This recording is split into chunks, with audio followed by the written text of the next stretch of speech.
அனைவருக்கும் வணக்கம். இன்றைய தினமணி செய்தித்தாள்ல என்ன செய்திகள் இருக்கு அப்படின்னு சொல்லி பார்ப்போம்.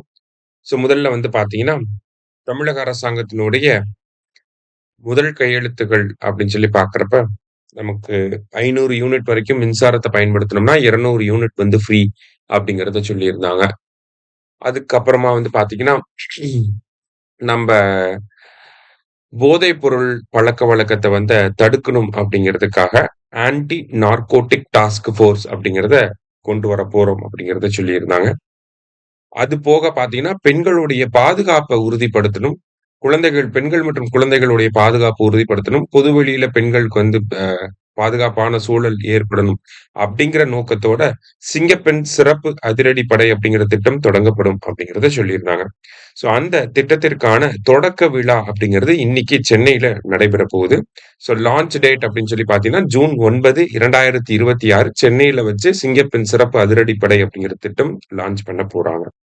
இந்த திட்டத்துக்காகவே பிரத்யேகமா பார்த்தீங்கன்னா, ஒரு லோகோ டிசைன் பண்ணியிருக்காங்க. ஓகேங்களா? சிங்கப்பெண் சிறப்பு அதிரடிப்படைக்கான லோகோ, அதுக்கப்புறமா இந்த திட்டத்துக்கான தனி சீருடை இந்த மாதிரி தான் இந்த சிங்கப்பெண்கள் இருக்க போறாங்க.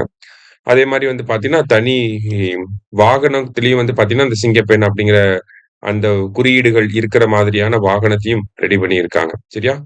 இந்த சிங்கப்பெண் சிறப்பு அதிரடிப்படைய பொறுத்தவரைக்கும், யாரு தலைமையில இயங்க போகுது அப்படின்னு சொல்லி பார்த்தீங்கன்னா, inspector general of police IG தலைமையில இருக்கக்கூடிய ஒரு அதிகாரிக்கு கீழ தான் இந்த படை இருக்க போகுது.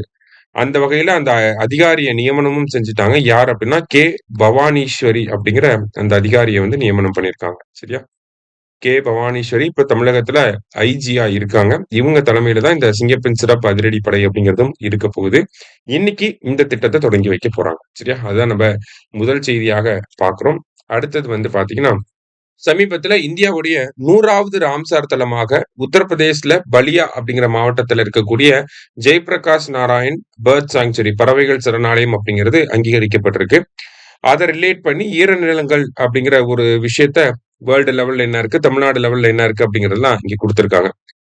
ஈரநிலங்களை பாதுகாப்பதற்கான மாநாடு அப்படிங்கிறது ஈரான் நாட்டுல இருக்கக்கூடிய ராம்சார் அப்படிங்கிற நகரத்துல 1971ஆம் ஆண்டு நடைபெற்று இருந்திருக்கும்.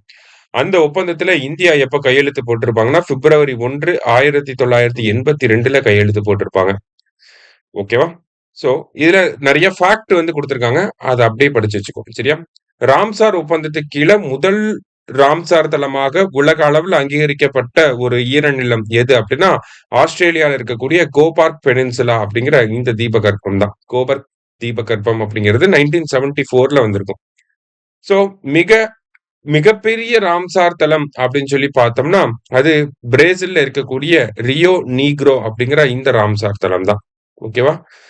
உலக அளவுல அதிக ராம்சார் தலங்கள கொண்ட நாடுகளின் பட்டியல் அப்படின்னு சொல்லி பார்த்தோம்னா, அதுல ஃபர்ஸ்ட் பிரிட்டன் இருக்காங்க. 176. 2வதா மெக்சிகோ 144. 3வதா இந்தியா 100 ராம்சார் தலங்கள் இருக்கு. ஏசியாவிலேயே அதிக ராம்சார் தலங்கள கொண்ட ஒரு நாடுனா அது இந்தியா தான். 100 ராம்சார் தலங்கள் இருக்கு.